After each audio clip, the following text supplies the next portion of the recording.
प्रदेश में बिजली संकट लगातार लोगों को सता रहा है। आपको बता दें कि प्रदेश में बिजली संकट लगातार बढ़ता जा रहा है और इसी के चलते लोग काफी रोष में हैं। पानी की किल्लत, जीवन में जिल्लत, सड़कों पर प्रदर्शन बढ़ा रही है प्रशासन की टेंशन, लोगों की पुकार सुनो सरकार। तो आपको बता दें कि बोले हरियाणा में आज का हमारा मुद्दा है। जिस तरीके से लगातार बिजली की कटौती से लोग परेशान हैं हरियाणा के, उसको लेकर लगातार प्रदर्शन भी किया जा रहा है और लगातार शासन प्रशासन से गुहार लगाई जा रही है, लेकिन समस्या जस की तस बनी हुई है। इस वक्त की बड़ी और अहम जानकारी, प्रदेश में बिजली संकट लगातार बढ़ता जा रहा है।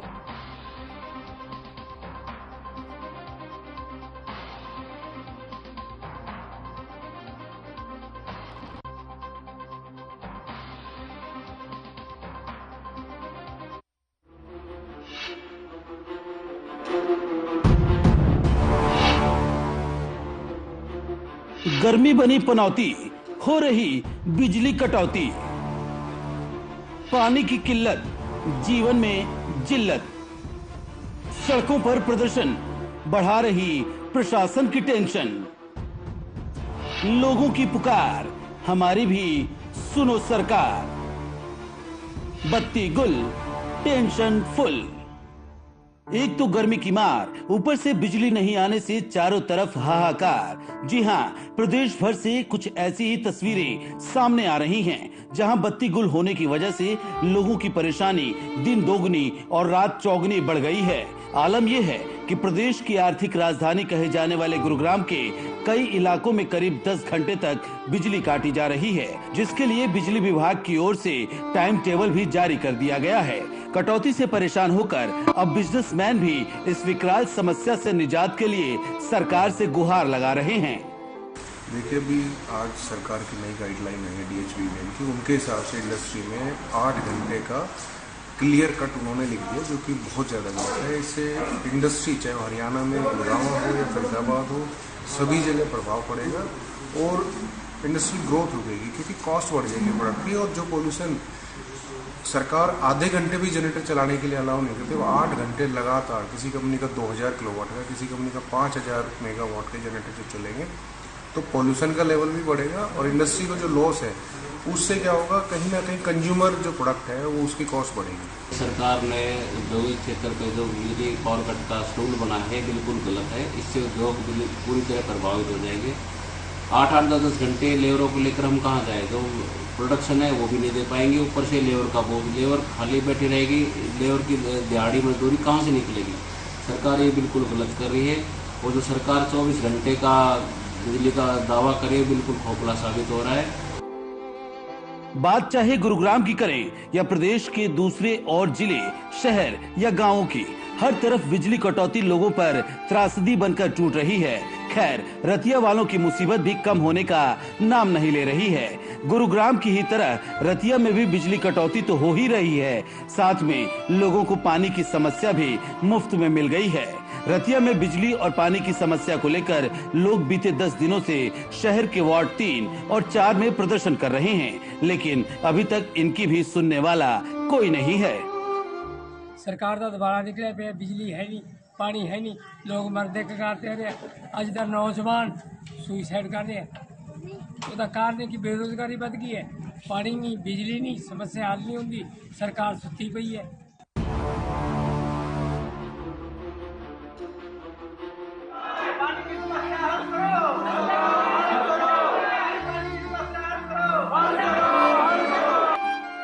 मजबूरी में इन लोगों को जन स्वास्थ्य विभाग के खिलाफ नारेबाजी करनी पड़ रही है, क्योंकि इनको भी उम्मीद तो यही है कि शायद इसके जरिए ही कुछ हल निकल जाए। अलबत्ता प्रदर्शनकारियों ने विभागीय अधिकारियों पर अनदेखी के आरोप लगाते हुए विभागीय दफ्तर के आगे मटका तोड़ प्रदर्शन करने की चेतावनी भी दी है।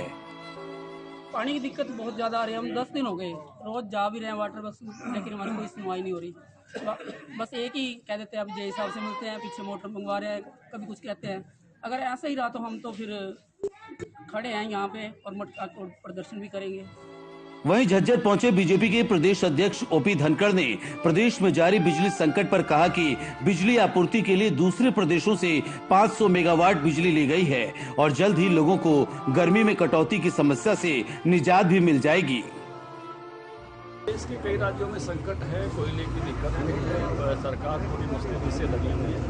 500 मेगावाट का एक कल हरियाणा सरकार ने, मुख्यमंत्री जी ने जो है अन्य राज्यों से लेने का जो है वो किया है, उपक्रम किया है और आगे कैसे लगे बिजली की कमी नहीं हो इसके लिए सरकार पूरी मुस्तैदी से लगी हुई है। और ये हरियाणा के साथ साथ अन्य राज्यों की इस प्रकार की घटनाएं हैं। केंद्र सरकार भी लगी है कि किस प्रकार से इस आपूर्ति को पूरा किया जा सके, इस गैप में रहते हैं। कांग्रेस के नए प्रदेश अध्यक्ष बने हैं, क्या उनको शुभकामना है, लेकिन उनके साथ 4 और लगा दिए।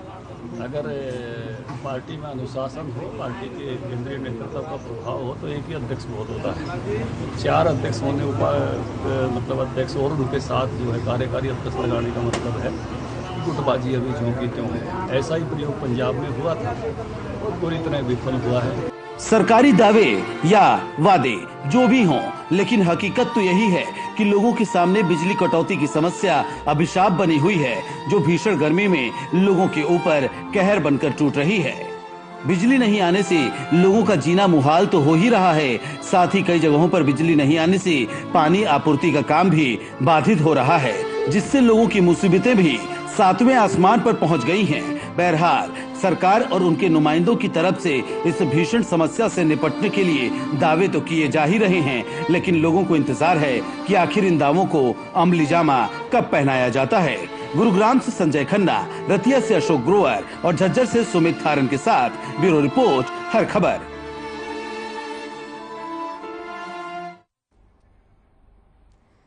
तो आज बोले हरियाणा में इसी मुद्दे पर हम करेंगे बात। हमारे साथ हमारे सहयोगी भी जुड़े हैं, लेकिन उससे पहले हमारे साथ एक दर्शक जुड़े हैं, देवेंद्र, क्या राय है आपकी?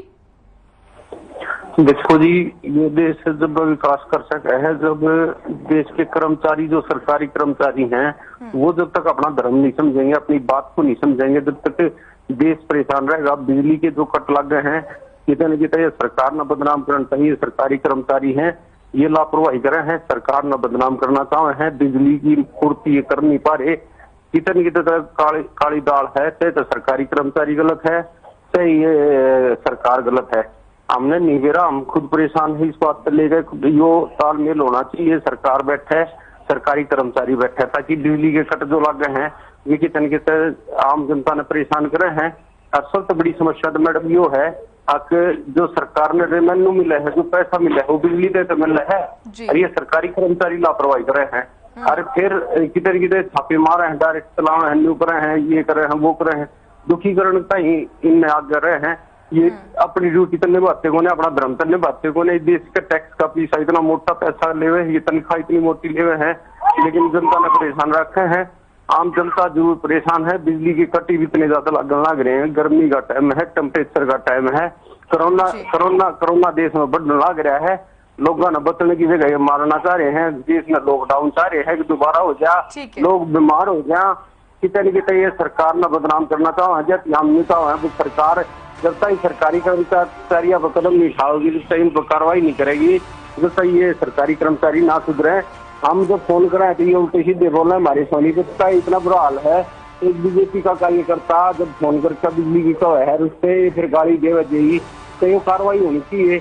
आपके चैनल पे हमने देखी थी खबर है कि भाई एक जब जेई से पूछा है और गांव की समस्या रखा है और फिर उसने गाली दे है, तो ये गाल देने का कोई अधिकार है। जी बहुत बहुत शुक्रिया आपका हमारे साथ जुड़ने के लिए, अपनी राय हम तक पहुंचाने के लिए। तो आप भी अपनी राय इस पर जरूर पहुंचाएं। क्या प्रदेश में आपके इलाके में भी इसी तरह की समस्या बनी हुई है? तो अपनी आवाज बुलंद करें और शासन प्रशासन तक पहुंचाने की अपनी आवाज का प्रयास करें। ये मंच आपको आपकी आवाज को बुलंद करता है और आपकी समस्या को शासन प्रशासन तक पहुंचाने का कार्य करता है। फिलहाल हमारे साथ हमारे सहयोगी भी जुड़े हैं। रतिया से हमारे सहयोगी अशोक जुड़े हैं और साथ ही गुरुग्राम से प्रवीण जुड़े हैं। प्रवीण, सबसे पहले आपके पास आऊंगी। प्रवीण जी, गुरुग्राम में, क्योंकि पूरे प्रदेश में ही इसी तरह की हम स्थिति देख रहे हैं, बिजली कट यहाँ पर लगातार हम देख रहे हैं, बार बार बिजली कटौती जो है उसकी समस्या से लोग परेशान हैं, जिसकी वजह से पानी जो है वो लोगों के घरों में नहीं आ पा रहा है, लोग अपना काम नहीं कर पा रहे हैं, कारोबार लोगों के ठप हैं, किसान भी परेशान हैं। फिलहाल गुरुग्राम की क्या स्थिति है, यहाँ पर बिजली क्या समय से आ रही है?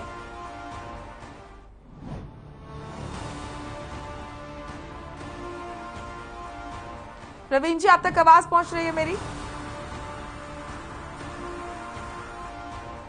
चलिए, हमारा संपर्क नहीं हो पा रहा है। फिलहाल रतिया से मेरे सहयोगी अशोक मेरे साथ लगातार बने हुए हैं। अशोक, मैं आपका अब रुख करूंगी। जैसा कि पूरे प्रदेश में बिजली कटौती से लोग बहुत ज्यादा परेशान हैं, आम लोग हो या खास व्यापारी जो हैं वो अपने काम को लेकर परेशान हैं, लोगों के घर में पानी नहीं आ पा रहा है, बिजली कटौती से लोग परेशान हैं। रतिया के क्या हाल है, क्योंकि एक खबर भी आई थी जहां पर अधिकारियों ने अपने फोन स्विच ऑफ कर लिए थे।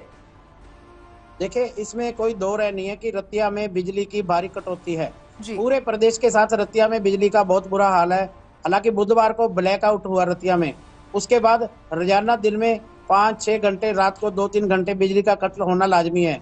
रात भी बिजली के कट लगे, अभी भी बिजली कट है शहर के अंदर। और इसका जो सबसे बड़ा असर है वो छोटे औद्योगिक स्थानों पे पड़ रहा है, जो मजदूरी करने वाले हैं, बिजली का काम करने वाले हैं, उनके ऊपर पड़ रहा है। वहीं दूसरी तरफ जो बिजली का प्रभाव है वो जन स्वास्थ्य विभाग की वाटर सप्लाई पर भी पड़ रहा है। वार्ड नंबर 3-4 में पिछले 10 दिनों से लोग पानी की समस्या से परेशान हैं, जिससे परेशान होकर आज उन्होंने प्रदर्शन भी किया और चेतावनी दी विभाग को कि अगर उनकी समस्या का जल्द समाधान नहीं किया गया तो जन स्वास्थ्य कार्यालय के आगे मटका तोड़ प्रदर्शन करेंगे। हालांकि इसको लेकर जो अधिकारियों से हमारी बातचीत हुई, उनका कहना है कि तकनीकी फॉल्ट है, ट्यूबवेल में वाटर सप्लाई जल्द चालू की जाएगी, मगर बिजली को लेकर पूरे शहर में हाहाकार मचा हुआ है। जी ठीक है, फिलहाल शासन प्रशासन की तरफ से क्या कहा जा रहा है, यहाँ पर क्या वजह है कि बिजली जा रही है, वो भी रतिया में कुछ ज्यादा ही हालात जो हमें गंभीर नजर आ रहे हैं? इसमें कोई दो राय नहीं है। प्रशासन ने कल लोगों के विरोध को देखते हुए 7 घंटे का एक शेड्यूल जारी किया, जिसमें 7 घंटे दिन के समय कट रहेगा। हालांकि रात का समय वो अलग से है। लोगों में भारी रोष है, भिन्न संस्थाओं में भारी रोष है और लोगों ने चेतावनी दी है कि जल्द ही बिजली कार्यालय का घेराव किया जाएगा, बड़ा प्रदर्शन किया जाएगा, क्योंकि बिजली उन्हें मिल नहीं रही, हर तरह से परेशानी हो रही है। जी ठीक है, चलिए आपके पास आऊंगी। प्रवीण भी मेरे सहयोगी लगातार बने हुए हैं गुरुग्राम से। प्रवीण जी, फिलहाल गुरुग्राम की क्या स्थिति है? जिस तरीके से हम देख रहे हैं पूरे प्रदेश के लोग जो है वो काफी परेशान है बिजली कटौती को लेकर, गुरुग्राम में क्या स्थिति? मोनिका, देखिए, गुरुग्राम की स्थिति पूरे हरियाणा से बिल्कुल जुदा नहीं है, एक जैसी स्थिति है। और यहाँ पर भी 10 से 12 घंटे के जो कट रिहायशी क्षेत्रों में लगाए जा रहे हैं, इसके अलावा 8 घंटे से ज्यादा कट जो है इंडस्ट्रियल एरिया में लगाए जा रहे हैं। और सबसे बड़ी मुसीबत यह है कि गर्मी अपने प्रचंड रूप में है और 45 के आसपास तापमान चल रहा है। तो ऐसी स्थिति में जब शहरवासियों को बिजली नहीं मिलती तो कहीं ना कहीं उनका गुस्सा जायज है, क्योंकि 10 घंटे के कट में कहीं ना कहीं इन्वर्टर भी जवाब दे जाते हैं और जनरेटर भी लगातार इतनी देर नहीं चल सकता, और चलता है तो बहुत ज्यादा प्रदूषण देता है। जैसे औद्योगिक इकाई के लोगों ने साफ तौर पर बताया कि जनरेटर चलाने से जहां खर्चा बढ़ता है वहीं प्रदूषण भी बढ़ता है और जो उनकी प्रोडक्शन है वो भी अनियमित होती है, उनका खर्चा लगातार बढ़ रहा है। इसके अलावा जो बाजारों की बात करें तो बाजार में जब बिजली कट होता है तो कहीं ना कहीं दुकानदारों का व्यवसाय भी प्रभावित होता है और लोग दुकानों पर जाने से बचते हैं, क्योंकि दुकानों में अंधेरा होता है, गर्मी अपने प्रचंड पर है। मैं आपको मोनिका एक बात बताना चाहूंगा कि कुछ साल पहले हरियाणा सरकार की ओर से घोषणा की गई थी कि गुरुग्राम को स्मार्ट पावर ग्रिड बनाया जाएगा, जिसमें 24 घंटे गुरुग्राम को बिजली दी जाएगी। लेकिन अगर आज के हालात देखें तो कहीं ना कहीं वो दावे कागजी और हवाई दिखाई देते हैं। बिल्कुल, साइबर सिटी गुरुग्राम में ही बिजली नहीं है और स्थिति आप बता रहे हैं कि जैसे अन्य जिलों में स्थिति है वैसे ही गुरुग्राम में भी इसी तरह की स्थिति देखने को मिल रही है। फिलहाल प्रवीण, जिस तरीके से जो तमाम दावे और वायदे किए जाते हैं, जैसे कि आपने खुद ने भी बताया कि किस तरीके से वायदे किए गए थे, वो यहाँ पर एकदम खोखले साबित हो रहे हैं। मूलभूत सुविधाएं हम कहेंगे, बिजली, पानी और कहीं ना कहीं मकान होता है तो बिजली जो है वो लोगों को नहीं मिल पा रही है। आगे और विकास की क्या कल्पना करेगी आम जनता? जी बिल्कुल, देखिए गुरुग्राम एक आर्थिक राजधानी हरियाणा की कहा जाता है। सबसे ज्यादा रेवेन्यू गुरुग्राम हरियाणा को देता है और उसके बाद भी बिजली और पानी जैसी मूलभूत सुविधाओं के लिए यहाँ पर हाहाकार मरना वाकई अपने आप में अचंभे की बात है कि जो इंडस्ट्रीज यहाँ से लगातार रेवेन्यू देती हैं सरकार को, और इंडस्ट्रीज तक को बिजली नहीं मिल पा रही है।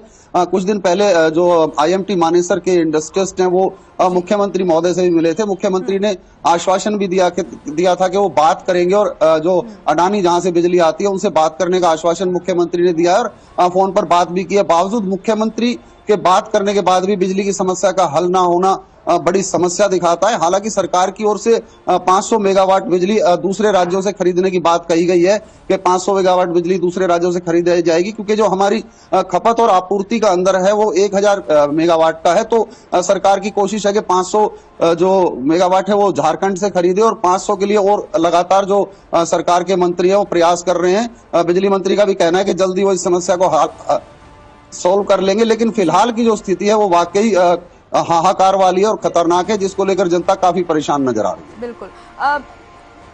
हमारे साथ हमारे दर्शक जुड़े हैं, एक दिल्ली से डॉक्टर समीर शर्मा। समीर, क्या कहेंगे आप, क्या है आपकी राय?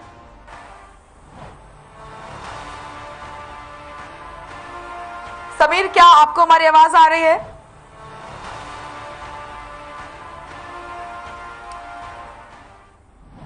चलिए, संपर्क हमारा टूट गया है। फिलहाल आज बोले हरियाणा में हमारा मुद्दा है, जिस तरीके से प्रदेश की जनता बिजली गुल होने से परेशान हो रही है, व्यापारी वर्ग परेशान है, किसान परेशान है, आम जनता परेशान है। बढ़ती गर्मी और चिलचिलाती धूप के बीच यहां पर बिजली कटौती से लोग बेहद परेशान है। हमारे सहयोगी लगातार हमारे साथ बने हुए हैं। अशोक, आपके पास मैं जाऊंगी। रतिया के हाल से सभी वाकिफ हैं, लगातार हमने हर खबर पे भी रतिया की स्थिति के बारे में बताया। अब क्योंकि इस तरीके से हमने लगातार इस खबर को चलाया भी, तो क्या अब रतिया में जो शेड्यूल जारी किया गया है, आपने बताया कि 7 घंटे का एक पूरा शेड्यूल है, क्या उससे वहां के लोग संतुष्ट हैं? देखिए, अभी इसमें जो शेड्यूल है वो मैंने आपको शहरी सेक्टर का बताया जी। ग्रामीण स्तर पर तो बहुत बुरा हाल है। ग्रामीण लोगों के फोन हमारे पास बार बार आते हैं कि बिजली के आने जाने का कोई समय है। कई तो ये कहते हैं आती जरूर है मगर रुकती नहीं है। और ग्रामीण स्तर पर तो बुरा हाल है। सुबह जो शेड्यूल जारी किया गया शहरी सेक्टर का, सुबह 5:30 बजे से लेकर 6:30 बजे तक, 7:30 बजे से लेकर 8:30 बजे तक, और ये वही टाइम है जो लोगों को सुबह अपने दफ्तर या कार्यालय में जाने के लिए सबसे सुबह नहाने धोने का यही समय है। उस समय पे अगर वाटर सप्लाई ना हो, लाइट ना हो, तो दिक्कतें होना लाजमी है जी। अशोक, बिजली सप्लाई में हम दिक्कत माने या फिर अधिकारियों की कार्य प्रणाली पर यहाँ पर सवाल खड़े करें, आखिर कमी कहाँ पर नजर आ रही है? देखिए, लापरवाही शहर में है, ये इसमें कोई दो राय नहीं है, क्योंकि थोड़ा सा फॉल्ट होने पर भी घंटों इंतजार लोगों को करना पड़ता है। दूसरी तरफ अधिकारियों का एक रटा रटाया जवाब है कि पीछे से बिजली की कमी है, अडानी ग्रुप ने बिजली के लिए हाथ खड़े कर दिए। तरह तरह के बहाने हैं जिसको लेकर बिजली सप्लाई में कटौती हो रही है और लोग काफी परेशान हैं, हद से ज्यादा परेशान हो रहे हैं जी। औद्योगिक वाले हैं वो बिजली को लेकर कामकाज नहीं कर सकते। उनका कहना है कि अगर जनरेटर का काम करेंगे तो बिजली से 3 गुना उनका ज्यादा खर्चा आएगा, जिससे उनका काम करना संभव नहीं है जी। जी बिल्कुल, यहाँ पर बहुत परेशानियां लोगों को हो रही है। प्रवीण जी भी लगातार बने हुए हैं गुरुग्राम से। प्रवीण जी, क्योंकि लगातार जो है गर्मी बढ़ रही है और धूप लगातार हम देख रहे हैं कि टेम्परेचर लगातार रिकॉर्ड तोड़ रहा है हर दूसरे दिन, तो ऐसे में इस बीच क्योंकि फील्ड पर भी आप रहते हैं, खुद भी आप महसूस करते हैं कितनी गर्मी है, इस बीच लाइट का ना आना, बिजली का ना आना वाकई बहुत बड़ी समस्या है। आम जनता इससे काफी परेशान है। तो गुरुग्राम में क्या हम स्थिति देख रहे हैं? बिजली सप्लाई में कमी है या फिर अधिकारियों की लापरवाही की वजह से यहाँ पर कहीं ना कहीं लोग जो है, जनता है गुरुग्राम की, उनको समस्याओं का सामना करना पड़ रहा है? कहाँ कमी नजर आ रही है? जी देखिए मोनिका, कमी हर स्तर पर है। मैं आपको सबसे पहले बताना चाहूंगा कि जो गर्मी का मौसम है, जिस तरह से ये टेम्परेचर लगातार बढ़ रहा है, वो भी कहीं ना कहीं बिजली के तारों में फॉल्ट पैदा करता है। जब जो पावर स्टेशन है, जो हमारी अधिकारियों से बात हुई है, जब जो ग्रिड है उनको चलाया जाता है पावर स्टेशन को, तो ट्रांसफार्मर लगातार हीट होते हैं और ऊपर से जो 45 डिग्री टेम्परेचर है वो उनको काफी नुकसान पहुंचाता है। और कई स्थान तो ऐसे हैं जहां पर ट्रांसफार्मर के सामने उनको ठंडा रखने के लिए कूलर तक लगाए गए हैं। क्योंकि तापमान ज्यादा बढ़ने से ट्रांसफार्मर के फटने का खतरा बढ़ जाता है। और अधिकारियों का कहना है कि इसीलिए कुछ कुछ देर के लिए बिजली काटी जाती है ताकि जो ट्रांसफार्मर है उस पर ज्यादा लोड ना पड़े और वो अपना काम प्रॉपर तरीके से करता रहे। दूसरी बात, अभी जो टेम्परेचर की बात है कि जब अप्रैल के महीने में इतना टेम्परेचर अचानक से बढ़ा है तो एकदम से जो लोड है वो अचानक से बढ़ा है। जो खपत है अप्रैल के महीने में अक्सर कम होती थी वो अचानक से बढ़ गई है, जिसको लेकर कहीं ना कहीं तैयारियां नहीं थी विभाग की ओर से, और एकदम से जो खपत बढ़ी है उसको लेकर भी परेशानी उत्पन्न हो रही है। जो लोग दोपहर को, बच्चे जो स्कूल से घर आते हैं दोपहर को, और उस वक्त अगर लाइट नहीं मिलती। प्रवीण जी, ये स्थिति हम हमेशा देखते हैं, गर्मी पीक पर रहती है ऐसे समय में, इस महीने में, ये तो हमेशा पता रहता है। क्या पहले से तैयारी नहीं की जा सकती है इसके लिए? देखिए, जो अधिकारियों से हमारी बात होती है उनका साफ तौर पर कहना है कि जो कुछ हाइड्रो प्लांट होते हैं वो गर्मी के मौसम में वर्किंग कम कर देते हैं और कोयले के ऊपर निर्भरता बढ़ जाती है। जैसा कि आप भी लगातार देख रहे हैं कि कोयले का सभी जो थर्मल पावर प्लांट है उन पर हाहाकार मचा हुआ है, और सरकार ने जो है रेलवे के 670 जो फेरे हैं वो कोयले के लिए जो है रिजर्व कर दिए। कोयला उनसे आएगा, पैसेंजर ट्रेन रद्द कर दी गई है। तो कहीं ना कहीं कोयले की कमी भी, बिजली की कमी में साफ तौर पर जो है नजर आ रही है। हालांकि जो पानीपत थर्मल प्लांट है उसमें सरकार की ओर से कहा गया है कि 7 दिन का कोयला बाकी है, लेकिन जिस तरह से अन्य जो थर्मल प्लांट है जहां से हरियाणा बिजली लेता है वहां पर कहीं ना कहीं कमी नजर आ रही है, और वहां से जो सप्लाई है वो रुक रुक के आ रही है, जिसके चलते जो 1000 से ज्यादा मेगावाट का जो अंतर है मांग और आपूर्ति में, वो एक बड़ी समस्या बना हुआ है। बिल्कुल, तो बोले हरियाणा में आज हम इसी मुद्दे को उठा रहे हैं।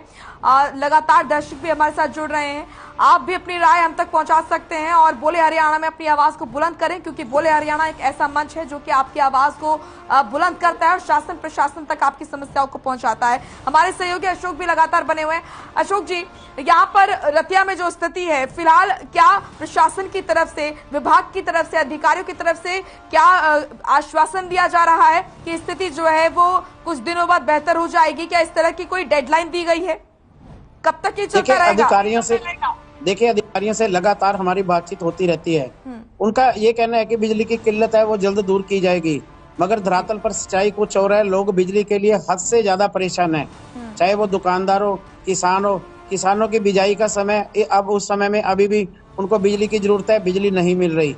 ग्रामीण स्तर पर लोगों को बिजली की जरूरत है, नहीं मिल रही। स्कूलों में बिजली की जरूरत है, नहीं मिल रही।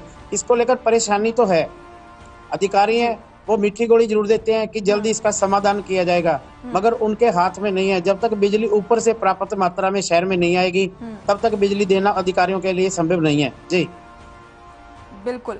और प्रवीण, अगर मैं बात करूं गुरुग्राम की, यहाँ पर जिस तरीके से साइबर सिटी से कहा जाता है, तो जवाबदेही किसी ना किसी की होनी चाहिए, क्योंकि लोग परेशान हो रहे हैं, लगातार सड़कों पर भी उतर रहे हैं। आप लगातार फील्ड पर रहते हैं, कई बार आपने भी देखा कि लोग अपना रोष जो है वो व्यक्त कर रहे हैं सड़कों पर उतरकर।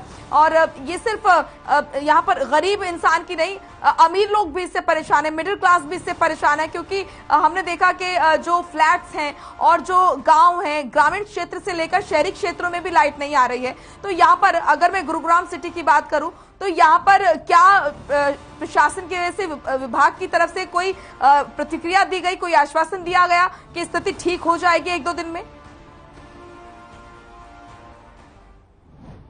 बिल्कुल, देखिए, विभाग की ओर से लगातार अधिकारियों के बयान आ रहे हैं, जिला उपायुक्त के बयान आ रहे हैं कि कुछ समय में स्थिति ठीक हो जाएगी। और उसके अलावा 2 दिन पहले जब मुख्यमंत्री गुरुग्राम में थे तो उन्होंने भी साफ तौर पर कहा था कि बिजली के लिए उनकी बात लगातार अडानी ग्रुप से चल रही है और जल्दी ही जो है हरियाणा की स्थिति जो है बेहतर होगी बिजली में, और जो मांग और आपूर्ति का अंतर है हम उसको घटा पाएंगे। लगातार मुख्यमंत्री खुद इस पर निगाह रखे हुए हैं कि जो बिजली की जो संकट है गुरुग्राम में वो किसी भी तरह से हल होना चाहिए, क्योंकि इंडस्ट्रियल हब है और लगातार जो इंडस्ट्रियल एसोसिएशन के लोग हैं वो मुख्यमंत्री से मिल रहे हैं और उनके सामने अपनी बात रख रहे हैं। इसके अलावा जो बिजली मंत्री हैं वो भी लगातार, उनका कहना है कि संपर्क में है बिजली कंपनियों के कि वो हरियाणा की आपूर्ति को पहले पूरा करें और खासतौर पर गुरुग्राम में जो इंडस्ट्रीज और जो सोसाइटीज हैं उनके लिए बिजली आपूर्ति को बढ़ाए। बिल्कुल, तो स्थिति बहुत ज्यादा खराब यहाँ पर नजर आ रही है। आप दोनों का बहुत बहुत शुक्रिया, क्योंकि वक्त का अभाव है, आप दोनों को रोकना चाहूंगी। तो बोले हरियाणा में फिलहाल आज के लिए इतना ही। अगली बार मैं फिर होंगी हाजिर एक नए सवाल के साथ और आपसे लूंगी राय। फिलहाल अभी के लिए इतना ही। आप देखते रहिए हर खबर। नमस्कार।